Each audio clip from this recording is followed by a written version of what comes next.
का संघर्ष। एक बार एक आदमी एक गार्डन में टहल रहा था। टहलते हुए उसने एक पेड़ की टहनी पर एक तितली का एक कोकून दिखाई दिया।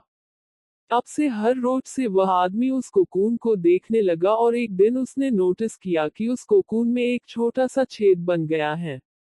उस दिन वो वहीं बैठ गया और घंटों तक टकटकी लगाकर उसे देखता रहा।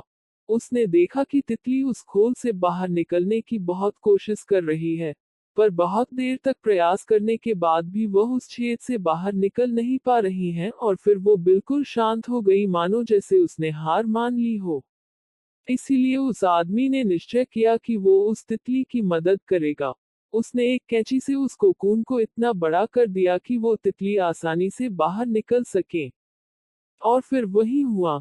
तितली बिना किसी संघर्ष और परेशानी के बाहर निकल आई, पर उसका शरीर सूजा हुआ था और पंख भी सूखे हुए थे। वो आदमी तितली को ये सोचकर देखता रहा कि वो किसी भी वक्त अपने पंख फैलाकर उड़ने लगेगी, पर ऐसा कुछ भी नहीं हुआ। इसके उलट बेचारी तितली कभी उड़ ही नहीं पाए और उसे अपनी बाकी की जिंदगी इधर उधर घिसते हुए बितानी पड़ी।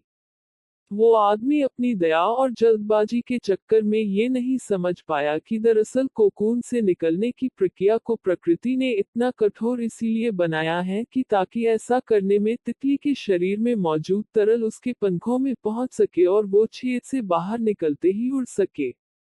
वास्तव में कभी कभी हमारे जीवन में संघर्ष ही वो चीज होती है जिसकी हमें सचमुच में आवश्यकता होती है। यदि हम अपने जीवन में बिना किसी संघर्ष के सब कुछ पाने लगेंगे तो हम भी एक अपंग के समान हो जाएंगे। बिना परिश्रम और संघर्ष के हम कभी उतने मजबूत नहीं बन पाएंगे जितनी हमारी क्षमता है। इसीलिए हमें अपने जीवन में आने वाले कठिन पलों को सकारात्मक दृष्टिकोण से देखना चाहिए, ताकि हम किसी भी परिस्थिति में घबराए नहीं और जीवन के हर एक पहलू को आनंद और मजबूती से जी सके।